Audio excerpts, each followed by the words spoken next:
कैसे आऊं रे कन्हैया, बड़ी दूर नगरी द्वारका, दूर नगरी। हो 700 कोस दूर द्वारका तुम्हारी, 700 कोस दूर द्वारका तुम्हारी। कंटक भरली,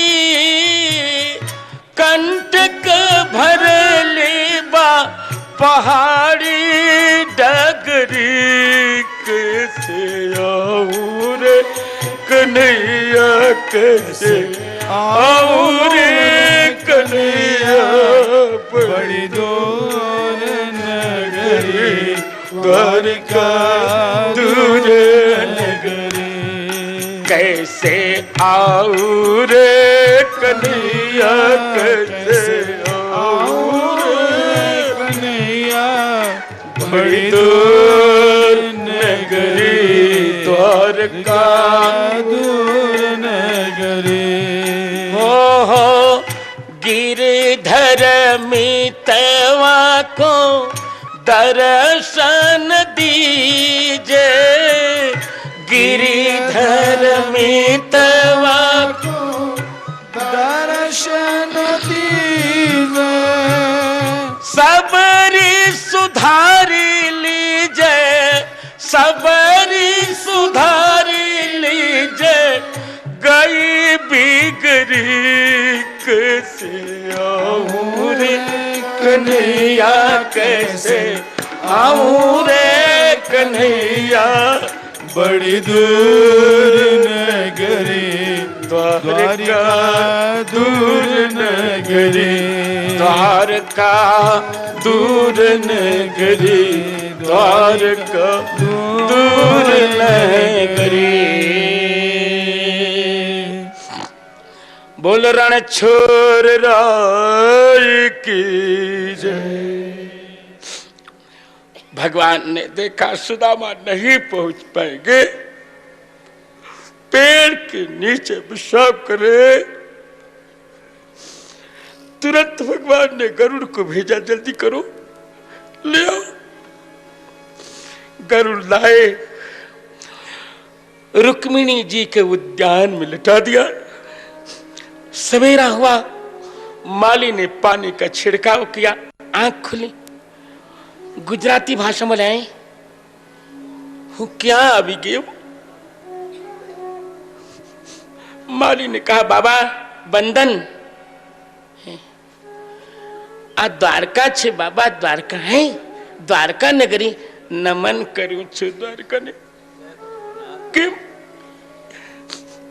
के द्वारका में एक मारू मित्र रहे छे, मित्र है कौन छे? द्वारकाधीश एक मेरे मित्र रहते हैं। हे बाबा तमारू दिमाग खराब થઈ ગયું છે।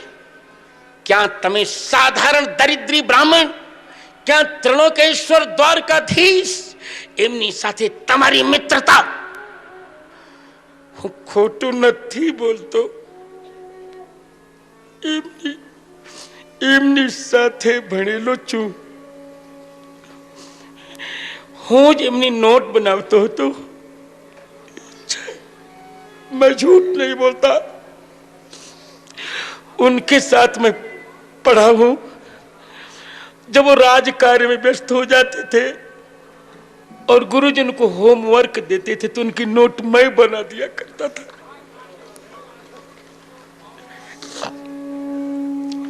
द्वारपाल ने दौड़कर कहा सरकार आपका मित्र। बोले द्वारपालक सुदामा नाम पाने सुन। कौन? सुदामा पांड्या है।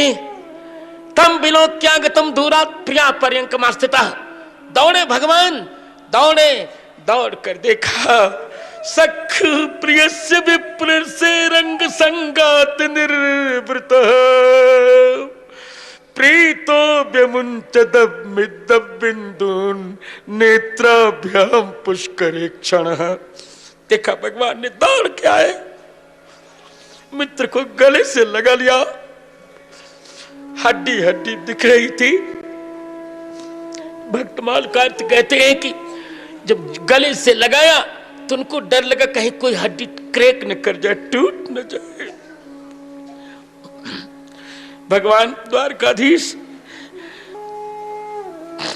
अपार करुणा के सागर प्रभु गले से लगाया। ऐसे बेहाल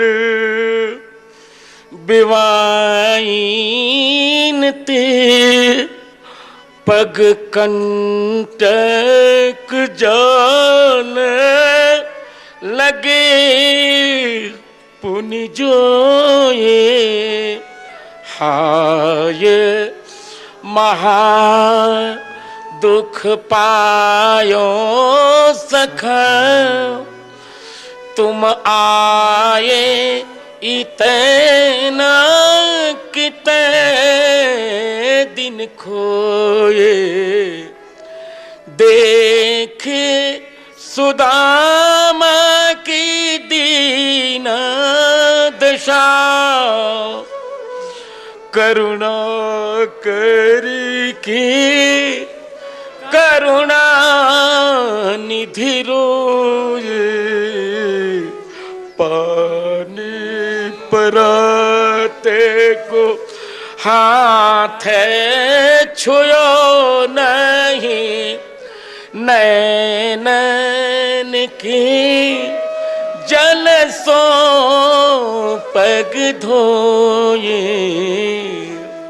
सुदामा जी को ले आए द्वारकाधीश और देखा बड़ी बड़ी लंबी लंबी बीमाएं फटी थीं। चरणों को धोया नहीं, पानी परात को हाथ छुओ नहीं, पारात में रखे हुए जल को नहीं छुआ, आंखों की आंसू से धो दिया प्रभु ने चलो। पूजन किया, विधिवत पूजन किया द्वारकाधीश ने। 16,000 रानियों से पूजन करवाया। 16,108 रानियों से चलो पूजन करो। एक कहा नैवेद्य प्रेम से करना, प्रत्यक्ष नैवेद्य। तो पहले तो सुदामा जी भूखे थे ही, और गुजरात का पेड़ा बहुत प्रसिद्ध है, राजकोट का बहुत बढ़िया होता है।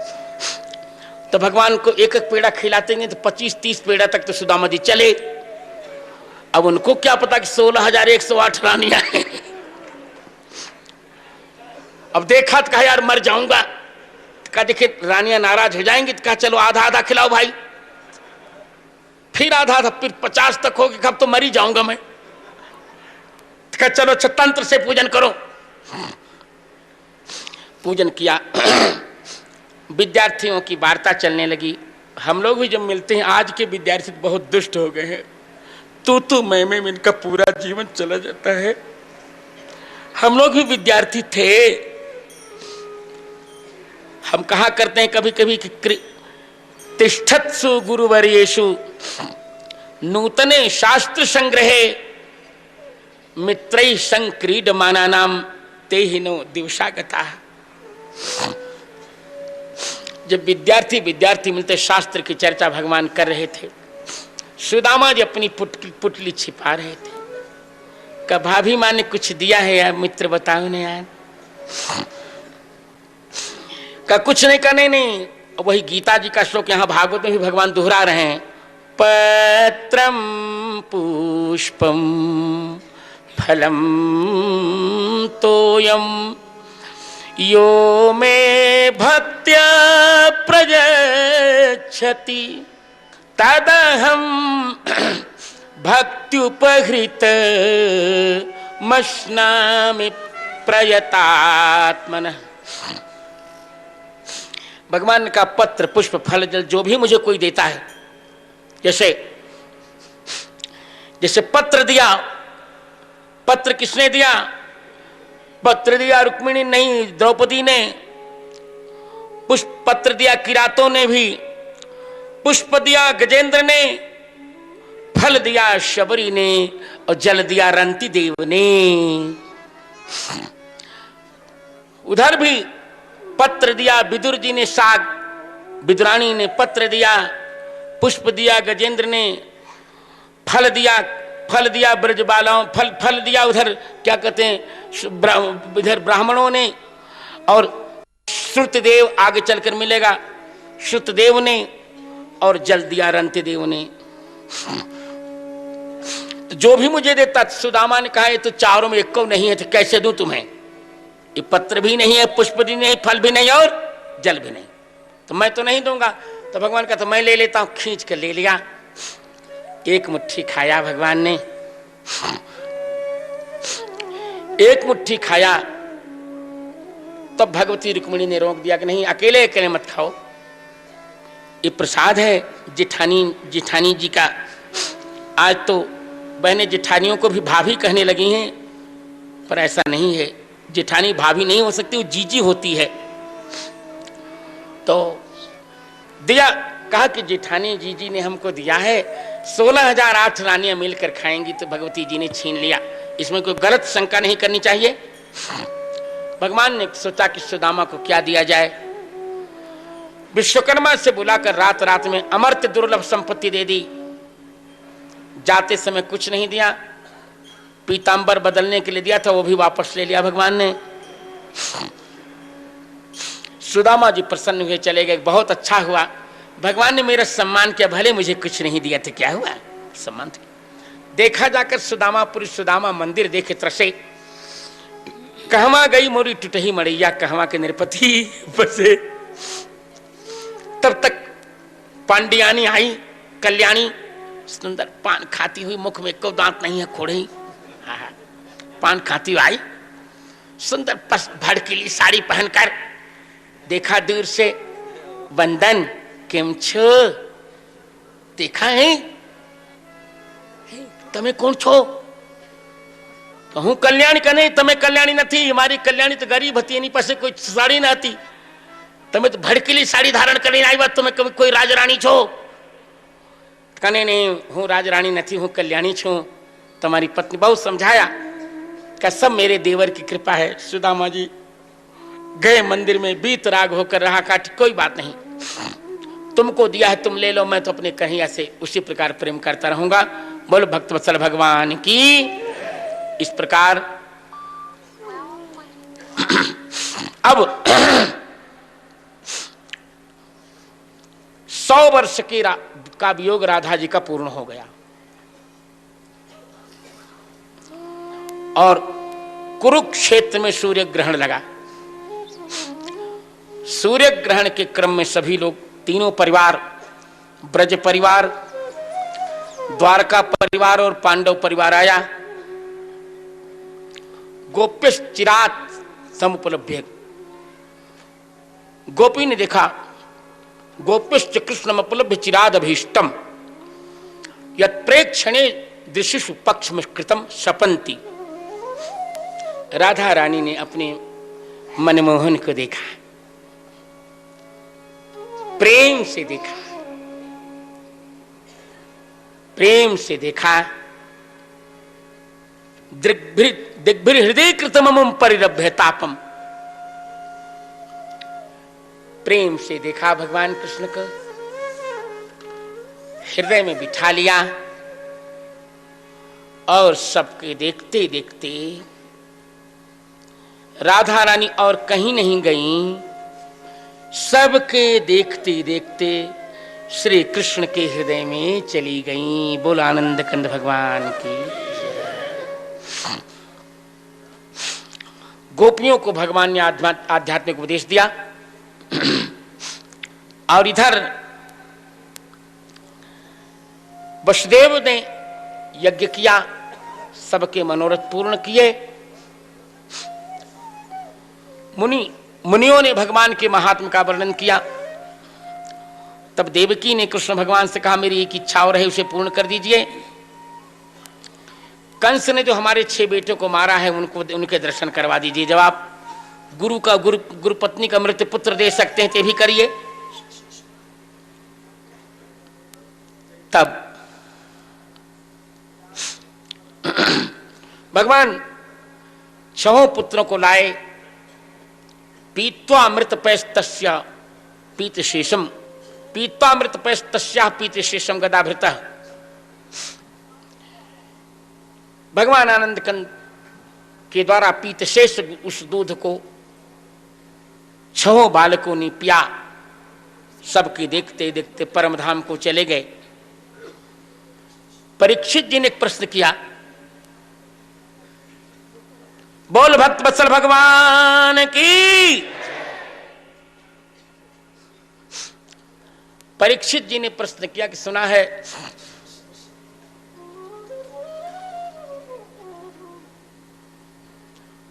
परीक्षित जी ने प्रश्न किया कि सुना है कि भगवान मेरे पितामह अर्जुन ने मेरी पितामही का हरण किया था, सुभद्रा का। तो कहा हरण किया था, कैसे? देखिए सुभद्रा, जरा थोड़ी देर गंभीर रहिएगा, आज अंतिम दिन है, उद्दंडता मत करें, विश्राम के दिन में हलचल मत कीजिए, मान जाइए, नहीं तो अभी मैं आपको दंड दूंगा। मैं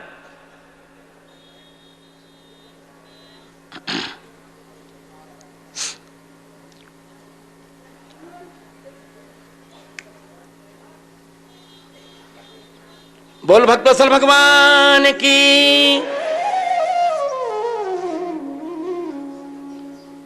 भगवान अर्जुन कैसे हरण करते हैं? देखिए सुभद्रा भगवान की भक्ति है, सुभद्रिकाम कामपील्य वासिनीम। और भगवान की भक्ति किसको मिल सकती है? जो त्रिदंडी हो। अब आप कहेंगे हम तो त्रिदंडी नहीं, त्रिदंडी द्वारका मगात। त्रिदंडी का अर्थ क्या है? काय वाग दंडोथ मनोदंड, काय दंडस्तथैव च यस्यैते नियता दंडा स त्रिदंडीति कथ्यते। जिसके जीवन में वाणी, मन और शरीर तीनों पर नियंत्रण हो, वही त्रिदंडी होता है। अर्जुन ने तीनों पर नियंत्रण किया है, इसे त्रिदंडी बनकर। हमारा त्रिदंड कोई साधारण थोड़ा ही होता है। हिंदुत्व रक्षण विचक्षण तीव्र दंडम, हिंदुत्व रक्षण विचक्षण तीव्र दंडम, धर्मद्विषाम प्रबल तर्जन चंड दंडम, नास्तिक्यवाद वरुणालय मंथ दंडम, श्री राम भद्र श्वेतेर जयता त्रिदंडम।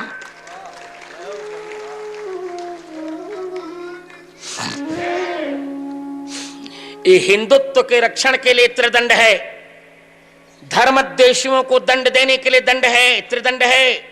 नास्तिकवाद रूप सागर को मंथन करने के लिए मंदराचल के समान है ये त्रिदंड। अर्जुन द्वारका में त्रिदंडी बनकर गए, भगवान कृष्ण को पटा लिया। ये भगवान की बहन है।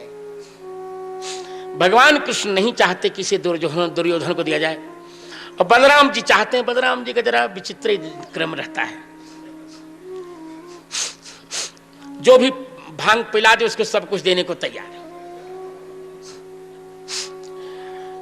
भगवान ने इशारा कर दिया, कोई बात नहीं, मित्र बना लिया त्रिदंडी स्वामी को। रवि तक पूजन के लिए जा रहे थे, कहा कि आप जरा चले जाइए महाराज जी, आप चले जाइए मेरी बहन के साथ।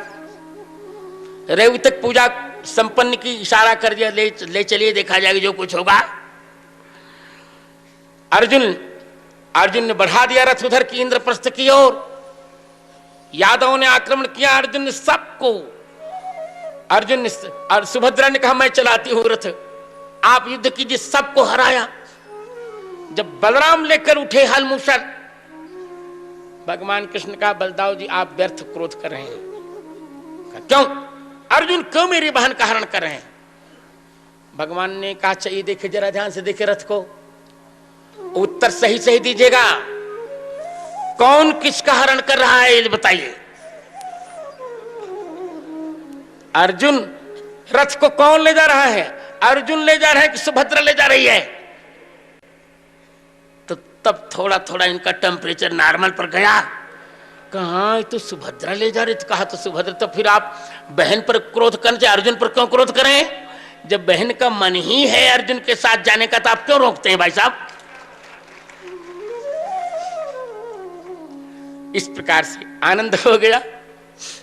भगवान श्री कृष्णचंद्र जी मिथिलाधिराज के यहाँ और मिथिलाधिराज के नगर में रहने वाले एक ब्राह्मण श्रुतदेव के यहाँ एक साथ दोनों के यहाँ जा रहे हैं। एक साथ बहुलाश्व और श्रुतदेव दोनों के साथ एक साथ जा रहे हैं। ये आनंद कर रहे हैं, सबको उपदेश देकर द्वारावती मगात सन्मार्ग का उपदेश करके द्वारावती गए। तब पूछा परीक्षित जी ने, ब्राह्मण निर्देश, ये बताइए ये गुणवृत्ति अनिर्देश ब्रह्म में गुणवृत्ति वाली स्तुतियां साक्षात कैसे चरण कर सकती हैं? ब्राह्मण निर्देश निर्गुणे गुणवृत्तयः कथम चरन्ति श्रुतयः साक्षात सदसत परे। इस पर फिर कभी चर्चा करूंगा। केवल इसी 10 में तो मेरा निश्चित ही है कि 10वें रामचरितमानस की कथा यहां होगी। इसके पहले यदि मैं बद्री नारायण आया कभी तो निश्चित इसी वेद स्तुति पर मेरी चर्चा होगी, मैं आपको वचन देता हूं। पर वो चर्चा बहुत व्यवस्थित होगी क्योंकि यही की कथा है ये। भगवान कहते हैं शुकाचार्य जी की, मेरे पिताजी ने मुझे बताया था, मेरे पिताजी ने बताया था कि एक बार जब तुम नारद श्वेतद्वीप चले गए थे तब कलापक ग्रामवासी भी, इस जहां मांडा ग्राम जिसे आज कह रहे मणिभद्रपुर जिसे कहे बाद में कहा गया कलापक ग्राम है, यह कलापक ग्राम में रहने वाले महात्माओं ने इसी नारायण पर्वत पर विराजमान नारायण से पूछा था। तब उन्होंने वही संवाद सुनाया जो सनकादिकों के बीच में चर्चा हुई थी। सनकादिकों के बीच में सनंदन को वक्ता बनाया था और तीनों श्रोता बने थे। कहते हैं प्रलय काल में परमात्मा अपनी शक्तियों के साथ शयन कर रहे हैं। सृष्टि काल का प्रारंभ हुआ, श्रुतियों ने भगवान को जगाया। अब गर्मियों में कभी कभी तरंग होगी तो आएंगे साधु की मौज, बानर की फौज एक ही होती है। सब ठीक है, बहुत भाया, व्यक्तिगत बहुत भाया। ये ब्राह्मण धाम है और आनंद आता है। जीवन में करना क्या, यही तो आनंद है। जय जय। हमारे यहां एक हमारी परंपरा है, बड़े लोगों को जब बुलाना हो तो कैसे बोलना चाहिए? जय जय। क्या बोलना चाहिए? जय जय। वृंदावन में भी परंपरा है जय जय। तो कहते हैं अरे सुनो तो, जय जय जय जय, आपकी जय हो, आपकी जय हो। हे परमात्मा उठे आप, क्या करूं? हे अजीत दोष गृभीत गुणाम। एक श्लोक की व्याख्या सुना जिससे आपको विश्वास हो जाए कि मैं इसे सुना सकूंगा। दोष गृभीत गुणाम, दोषों में ही जिसने गुण मान लिए हैं। ग्रहो भस छंदसी, दोषों को ही जिसने गुण के रूप में मान लिया है। ऐसी इस अजा को, इस बकरी के समान दुष्ट माया को जही आप मार डालिए। इसको मारने की बात क्यों कहते हैं? कहा कि आप तो कामधेनु पति हैं, आपके पास तो कामधेनु थी, इस बकरी की दुष्टा को क्या कीजिएगा? छोड़ दीजिए, इसको मार डालिए। क्यों? तमस्य यदात्मना समवरुद्ध समस्त भगः। क्योंकि हे परमात्मन, आपने अपने स्वरूप से अपने में संपूर्ण भोगों को, सौभाग्यों को रोक रखा है। आप में सब कुछ है, ऐश्वर्य है, धर्म है, यश है, श्री है, ज्ञान है और वैराग्य है। अगदगदोक्षाम, अग माने जड़ और जगत माने चेतन, ये दोनों जिसके इन दोनों में निवास करने वाले समस्त जीवों के, जड़ चेतनों की सभी शक्तियों को अवबोधक जगाने वाले प्रभु, कहीं कहीं क्वचित अजया, कहीं के अजया योग माया के साथ आत्मना अपनी स्वरूपभूत योग माया निकुंज में विराजमान राधा जी के साथ चरतः विहार करते हुए आपका आदर करके निगमः अनुचरेत, वेद अनुचरण करता है, अर्थात वेद की श्रुतियां गोपी बनकर आपकी सेवा करती हैं। इति नव्यम व्याख्यानम। इस प्रकार बड़ी सुंदर स्तुति की है। 28 श्रुतियां हैं और उनमें 28 तात्पर्य हैं। सब चर्चा कभी करूंगा। बहुत अच्छी अच्छी बातें कही हैं इसमें। दुरधिगमात तत्व निगमाय तवात तनोष चरित महामृताब्धि परिवर्त परिश्रमणा न परिदलसंत के केचिद अपवर्गमपीश्वरते चरण सरोज हंस कुल संग विशिष्ट गृहा। जब आपके दुर्गबोध तत्व का ज्ञान कराने के लिए जब आप अपने स्वरूप को धारण करते हैं तो आपके महाचरित्र सागर में जो आनंद करते रहते हैं, ऐसे महापुरुष आपका मोक्ष भी नहीं स्वीकार करते। इस प्रकार से उन्होंने स्तुति की और स्तुति के अनंतर भगवान ने जागकर जगत का व्यवहार संपन्न किया। तात्पर्य यही है इस प्रसंग का कि निर्गुण में भले श्रुतियां चरती हों, पर निर्गुण पक्ष जब है ही नहीं, वहां निर्गुण शब्द का परिचित तुमने जो अर्थ समझा, गलत समझा।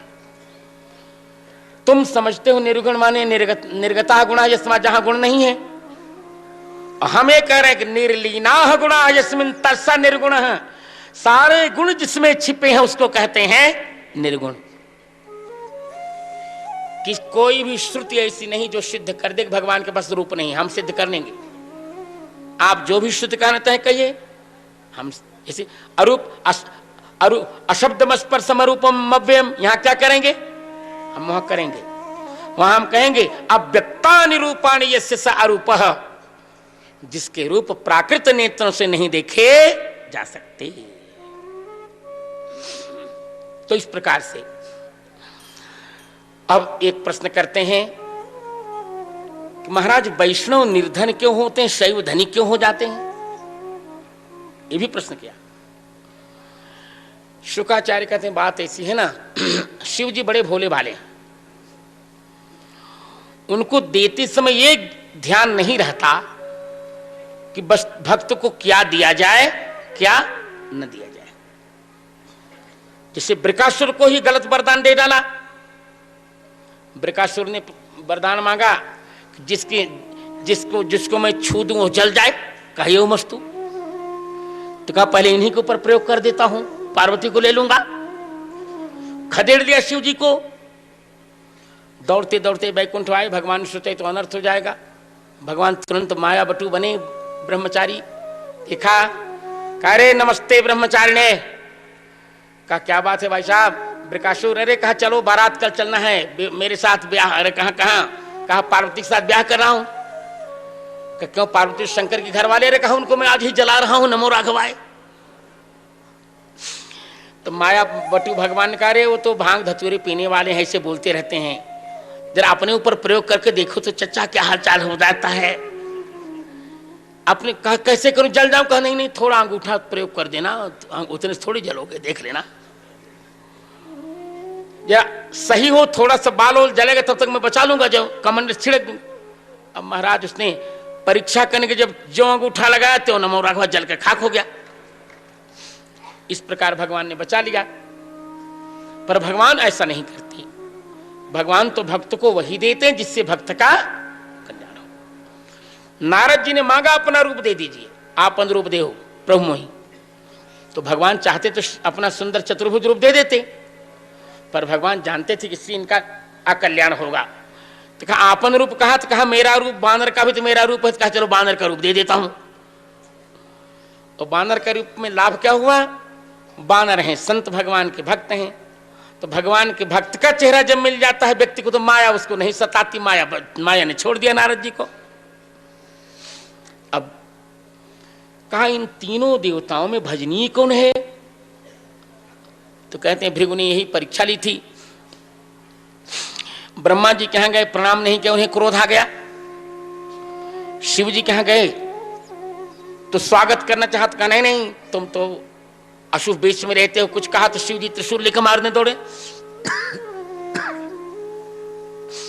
परंतु जब प्रभु नारायण के पास गए, लक्ष्मी जी उनके चरण की सेवा कर रही थीं और उन्होंने जाकर छाती में लात मारा। फिर भी अतीव कोमल उपादो तो मनुष्योत्तम, आपके चरण तो बड़े कोमल है महाराज। भगवान दबाने लगे चरण, उसी चरण को उन्होंने अपने बक्ष का चिन्ह बना दिया, अलंकार बना लिया, श्रीवत्सलांचन बन बैठे। तो निश्चित है कि तीनों देवताओं में भजनीय तत्व यदि कोई है तो भगवान विष्णु है, भगवान नारायण है। अब कथा को आगे बढ़ा रहे हैं। द्वारका में एक ब्राह्मण के यहां जन्म लेते ही पुत्र मर जाता है और उसका शव राजद्वार पर भेज देता है ब्राह्मण, गालियां बकता है, कोई कुछ नहीं बोलता। ऐसी 9 घटनाएं हो गईं। 9वीं बार अर्जुन आए। अर्जुन ने कहा मैं बचाऊंगा। तो 10वीं बार जब ब्राह्मणी के गर्भ में बालक आया, अर्जुन ने बाणों से घेर दिया प्रसूति गृह को। फिर बालक ने जन्म लिया। अब की बार तो लाश भी नहीं मिली, सीधा शव चला गया। अर्जुन ने कहा मैं अग्नि में जल जाता हूं। भगवान ने कहा नहीं, अब मैं व्यवस्था करूंगा, चलो। सारी दिशाओं में जाकर अर्जुन देख आए थे, कहीं नहीं बालक मिला। तब अर्जुन को भगवान ले गए अपने रथ पर बिठाकर, गहन अंधकार को फाड़ करके क्षीर सागर में जहां भूमा शयन कर रहे थे नारायण। भगवान ने कहा देखो मैंने तुम्हें बुलाया है, तुम दोनों को ये ले जाओ बालकों को और जल्दी आ जाओ, 126 वर्ष का तुम्हारा कार्यकाल है। इसके बाद भगवान आ गए। 10वां स्कंद बहुत सुखपूर्वक संपन्न हो गया। 11वें स्कंद में यदु कुमारों ने आंगिरस गोत्र के ब्राह्मण जब चातुर्मास करने पिंडर का क्षेत्र में आए थे द्वारका के पास, वहां जाकर हंसी उड़ाई। सांब के बक्ष में बांधा कपड़ा और कहा ये उदर में बांधा कपड़ा, कहा ये गर्भिणी है, बताइए कौन बालक जन्म देगी। ब्राह्मणों ने कहा जनयिष्यति वो मंदा मुसलम कुलनाशनम, ये तो तुम्हारे कुल को नष्ट करने वाले मुसल को जन्म देगी। खोला पीठ तो मुसल निकला। भगवान ने कहा ससुरो तुमने चौपट कर दिया घर को, जो कुछ होगा होगा। पीस कर फेंक दिया समुद्र में मुसल को। उसी को घास बनी 3 धार वाली और थोड़ा सा लोहा का अंश बचा था, उसी का जरा नामक बहेलिया ने बाण बनाया। जराया जरसन तरस्याम। इधर वसुदेव जी के यहाँ नारद जी आए। नारद जी से उन्होंने भागवत धर्म पूछा। ये सब चर्चाएं करूंगा मैं गोवर्धन वाली कथा में, समय रहेगा प्रचुर। भागवत धर्म में 9 योगेश्वरों की चर्चा उन्होंने समझाई। 9 योगेश्वर बड़े अच्छे, कभी हरि अंतरिक्ष, प्रबुद्ध करभाजन, आविर्होत द्रुमिल, चमर चमश पिप्पलायन। इन्होंने बड़ी सुंदर सुंदर आध्यात्मिक चर्चा सुनाई, भागवत धर्म सुनाया, अद्भुत सुनाया। पहली बार कहा कि देखो सबसे बड़ी बात यह है कि भगवान के चरणों में किसी भी प्रकार का समर्पण हो जाए। कायेन वाचा मनसेन्द्रियैर्वा बुद्ध्यात्मना वानुसृत स्वभावात् करोति यद्यत् सकलं परस्मै नारायणायेति समर्पयेत् तत्। भगवान के भिन्न भिन्न लक्षण बताए,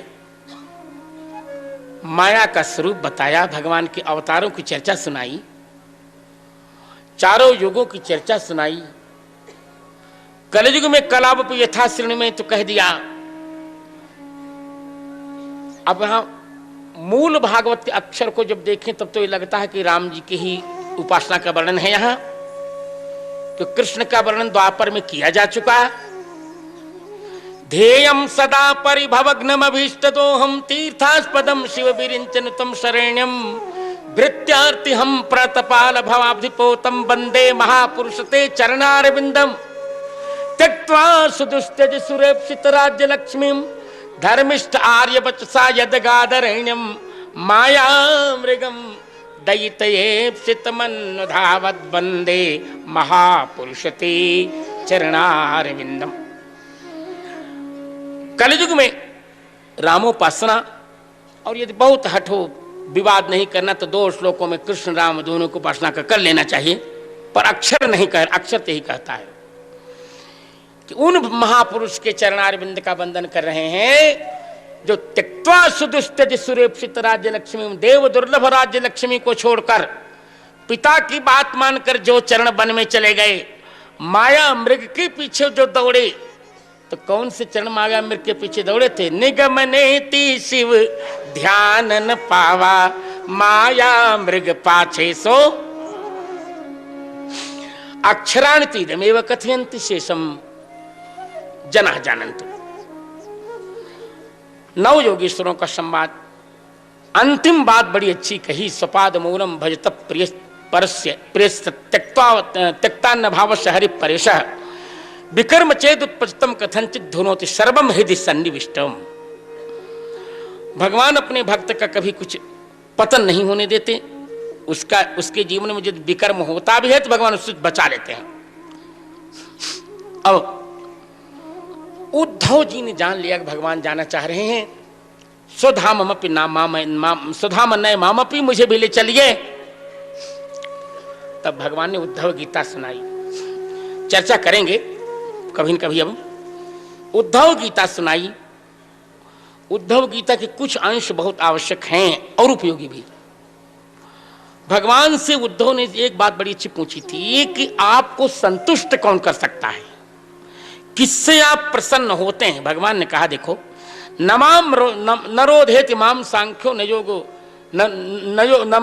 नरोधेति माम योगो न सांख्यम धर्मेव च न स्वाध्याय तपस्त्यागो निष्ठा पूर्तम न दक्षिणा व्रतानि यज्ञास्तीर्थानि तथैव नियमायमा यथा यथा वरुंधे सत्संग सर्वसंगापो हिमाम। कहते देखो, व्रतानि यज्ञाश्छन्दांसि तीर्थानि नियमायमा, मुझे कोई प्रसन्न नहीं कर पाता, केवल सत्संग मुझे प्रसन्न कर लेता है। ये भगवान की बात, बड़ी अच्छी बात है ना। भगवान कह रहे हैं मुझे केवल सत्संग प्रसन्न करता है, मेरी भक्ति प्रसन्न सबको पवित्र करती है। मद भक्ति युक्तो भुवनम पुनाति। किसी भी प्रकार जीवन में भजन करना चाहिए। देखिए, उपयोगी बात तो बहुत कही भगवान ने, पर हमारे आपके लिए उपयोगी कुछ बातें बड़ी अच्छी हैं। भगवान एक बात बड़ी अच्छी करें, 21वें कहेंगे कि देखिए, मनुष्य शरीर बड़े ही सत्कर्मों के फल के रूप में मिलता है। उसमें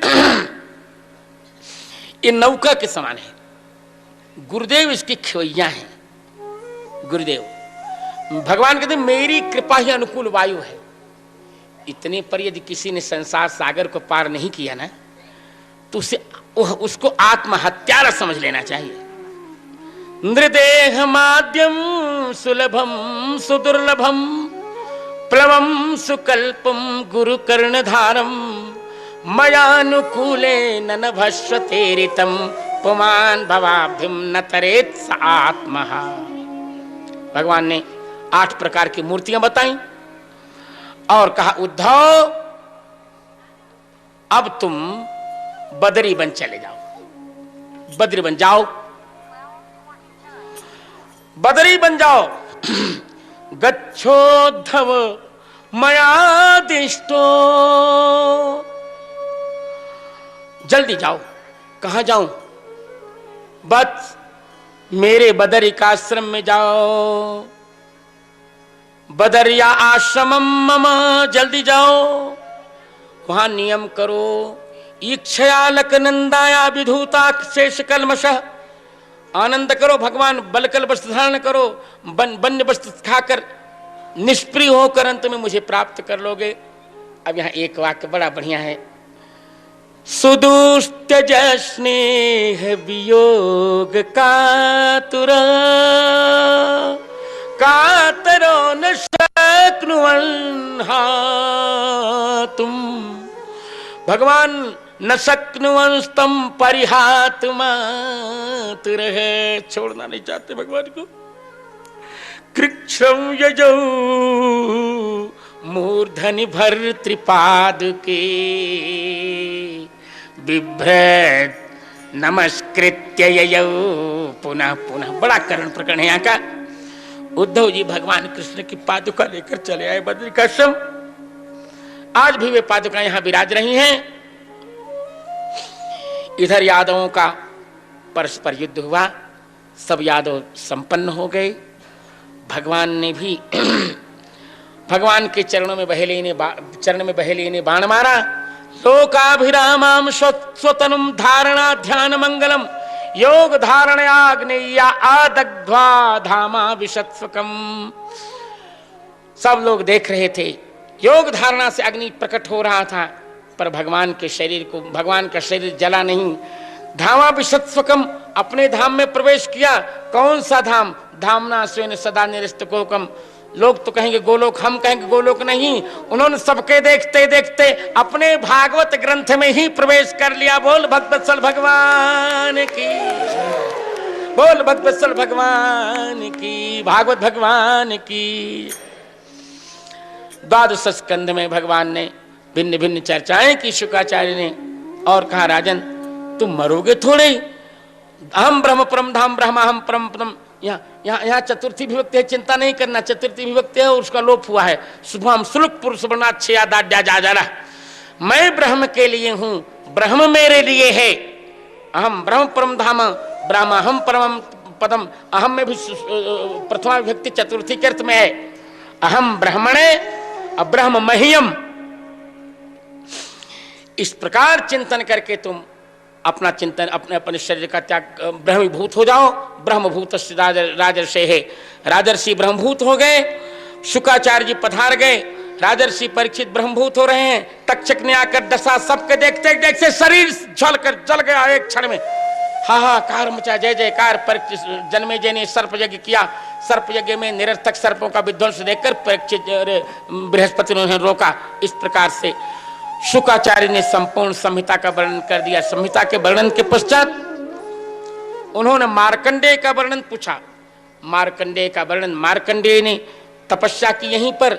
तौ शुक्ल नील शुक्लौ नवकंजलोचनौ, चतुर्भुजौ, देखा चतुर्भुजौ रौरव बल्कलांबरौ, पवित्र पाणि उपवीतकम त्रिवृत, पवित्र पाणि उपवीतकम त्रिवृत, कमंडलुम वेणु मृजुम दंड मृजुम च वैणवम। देखा नर नारायण मार्कंडेय के सामने पर प्रकट हो रहे हैं शुक्ल नीले वर्ण में, चार भुजाएं हैं और देखो पवित्र कुश हाथ में है। और क्या कहते हैं? उपवीतकम, यज्ञोपवीत भी पहन रखा है, यज्ञोपवीत पहन रखा है। और कमंडलु है और वैणवम दंडम चकारेण बिल्लोम, बिल्लोम पलाशन च त्रिदंड धारण किया है, क्योंकि त्रिदंडी ही जनेऊ धारण करता है। अतः त्रिदंडी वेश में नर नारायण ने क्या नाम मार्कंडेय को दर्शन दिया। मार्कंडेय ने कहा सरकार हम आपकी माया देखेंगे। माया दिखाया, फिर प्रलय का कांड दिखा दिया। लगे डूबने, डूबते डूबते उन्होंने देखा एक बटका वृक्ष प्रयाग में, वहां एक बाल मुकुंद भगवान राघवेंद्र सरकार बंधु बाल रूप से रामू अपने चरण कमल को कर कमल से मुख कमल में पी रहे थे। देखकर गदगद हुए। अंत में भगवान के उदर में चले गए, फिर निकले, फिर कल्याण हो गया। बोलो मार्कंडेय भगवान की जय। भगवत विभूतियों का वर्णन किया, कौस्तुभादि के सबके आध्यात्मिक तत्वों की चर्चा की। आध्यात्मिक तत्वों की चर्चा की। देखो भगवान के सारे आयु किसी न किसी वस्तु के प्रतीक हैं, किसी न किसी वस्तु का संकेत कर रहे हैं। कौस्तुभ भगवान की गदा वायु तत्व, भगवान का चक्र काल रूप, भगवान का नंदक संहारक शक्ति, भगवान का बाण साक्षात प्रसरणशील काल, भगवान का शार्ग अविभाज्य काल, भगवान का पीतांबर प्रकृति। इस प्रकार सारे उपकरणों का वर्णन करके सूर्य नारायण के 12 राशियों का वर्णन किया। अब कहते हैं देखो, हे परीक्षित, हे शौनक जी, यम ब्रह्मा वरुणेन्द्र रुद्र मरुतस् तुन्वन्ति दिव्यैस्तवैर् वेदैशाङ्गपदक्रमोपनिषदैर् गायन्ति यं यो सामगा। देखो यह प्रभु परमात्मा ब्रह्मा आदि जिनकी स्तुति करते हैं, योगी जिनका ज्ञान करते हैं, ध्यान से योगी लोग तदगत मन से जिनको निहारते रहते हैं, उस परमात्मा को प्रणाम करो। हे भगवान, यह साधारण ग्रंथ नहीं है, साधारण ग्रंथ नहीं है। ये तो श्रीमद् भागवतम पुराण तिलकम। देखिए बताओ, कहीं कहीं पर जब प्रतियां लिखी गई तो पक्षपात किया गया। यही श्लोक जब भागवत महात्म्य में आया तो वहां लिखा श्रीमद् भागवतम पुराण तिलकम यद वैष्णवानाम धनम। पर गीता प्रेस में हल्का सा पक्षपात हुआ है। लोग डरे होंगे कि वैष्णवों का धन है तो और किसी कहने का गड़बड़ हो जाएगा, तो वहां थोड़ा सा पाठ बदला। श्रीमद् भागवतम पुराण ममलम यद वैष्णवानाम प्रियम कर दिया। कोई बात नहीं, फिर भी ठीक है। यस्मिन् पारमहंसमेव ममलम ज्ञानम परम गीयते यत्र ज्ञान विराग भक्ति सहितम नैष्कर्म्यमाविष्कृतम् तच्छृण्वन् प्रपठन् विचारण परो भक्त्या विमुच्येन्नरः। यह ग्रंथ पुराणों का तिलक और वैष्णवों का एकमात्र यद वैष्णवानाम धनम, ये हमारा धन है, हमारा यद वैष्णवानाम धनम, हमारा धन है, हमारी पैतृक संपत्ति है। ये वैष्णवों की हमारी बपौती, हमारे बाप का है। यद वैष्णवानाम धनम यस्मिन् पारमहंसमेव ममलम। इसे पारमहंस ज्ञान का वर्णन हुआ, जहां ज्ञान भक्ति और वैराग्य के सहित उस अद्भुत तत्व का निरूपण किया गया। उसको सुनने से, प्रपठन प्रेम से पढ़ने से, विचारण पर विचार करने से, भक्त्या ज्ञान नहीं, ज्ञान से केवल मुक्ति होती है। भक्त्या विमुच्येन्नरः। ज्ञान से मूला विद्या का नाश होता है, लेशा विद्या बाकी रहती है। थोड़ा थोड़ा संस्कार बना रहता है, गड़बड़ हो जाता है। जैसे विश्वामित्र का गड़बड़ हो गया, मेनका के एक पायल ने नमो राघवाय कर डाला। कि यहां तो भक्त्या विमुच्येन्नरः, भक्ति से व्यक्ति विमुक्त हो जाता, फिर नमो राघवाय, फिर चकाचक। इसे कस्मै येन विभाषितो यमतुलो ज्ञान प्रदीप पुरा तद्रूपेण च नारदाय मुनिना नारदेन कृष्णाय तद्रूपिणा। कस्मै येन विभाषितो यमतुलो ज्ञान प्रदीप पुरा तद्रूपेण च नारदाय मुनि कृष्णाय तद्रूपिणा। व्यासेन तदात्मनाथ भगवद्राताय कारुण्य तच्छृण्वन् प्रपठन् तच्छुद्धं विमलं विशोकममृतं सत्यं परं धीमहि। कस्मै येन विभाषितो यमतुलो मतुलो। देखिए भागवत जो है ना, ये पंचामृत है। क्या है? पंचामृत।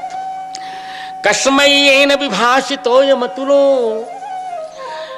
भगवान नारायण ने कस्मै ब्रह्मा जी के लिए पहले दूध के रूप में इसका वर्णन किया। तद्रूपेण च नारदाय मुनये, और उस ब्रह्म का ब्रह्मा के रूप में, नारद जी के यहाँ दधी के रूप में, और कृष्णाय तद्रूपिणा, और वेद व्यास के यहाँ जब नारद जी ने वर्णन किया नारद के रूप में, तब घी के रूप में, और व्यासे ना पे तदात्मनाथ भगवान। अब इसके पश्चात व्यास जी के रूप में फिर क्या कहते हैं उनको, शुकाचार्य को, और शुकाचार्य ने फिर क्या कहते हैं उसी वेश में महाराजा परीक्षित को, शुक के वेश में महाराजा परीक्षित को तत्शुद्धम, जब नारायण ने ब्रह्मा से कहा तो शुद्ध था वह, ब्रह्मा ने जब नारद को कहा तो तत्शुद्धम विमलम, विमल था वह, और जब नारद ने वेदव्यास को कहा तब तत्शुद्धम विमलम विशोकम, विशोक था, और जब वेदव्यास ने शुकाचार्य को कहा तो अमृतम, अमृत था, और जब शुकाचार्य ने परीक्षित कहा तब वो सत्यम।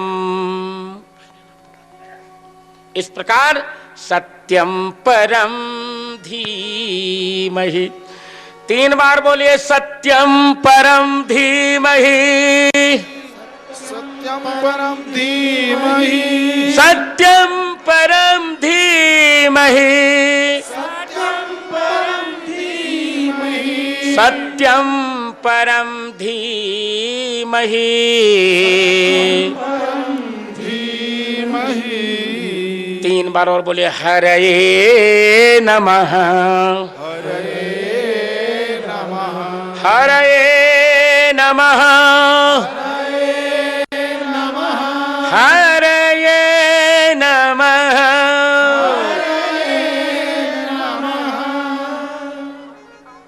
इस प्रकार नाम संकीर्तनम यस्य सर्व पाप प्रणाशनम, प्रणामो दुख शमनस तम नमाम हरिम परम, तम नमाम हरिम परम, तन्नमाम हरिम परम। जिन भगवान का नाम संकीर्तन सभी पापों को नष्ट कर देता है, भगवान का प्रणाम सारे दुखों को समाप्त कर देता है, उन परमात्मा को हम प्रणाम करें। श्रीमद् बद्री विशाल भगवान, श्रीमद् बद्री विशाल भगवान एवं सभी श्री राघव परिवार के इस आयोजन में पधारे संत जनों, माताओं बहनों, मित्रों, बालकों बालिकाओं, मैं यह नहीं कह रहा हूं कि मैंने पूरी चर्चा आज की है,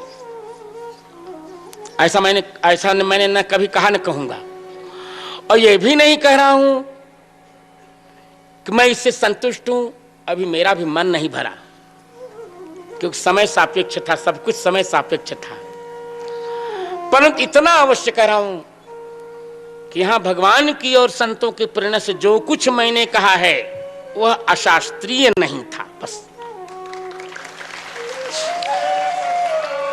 वो पूर्ण शास्त्रीय था, शास्त्र सम्मत कहा है हमने, किसी प्रकार का हमने पक्षपात नहीं किया है, शास्त्र सम्मत कहा है।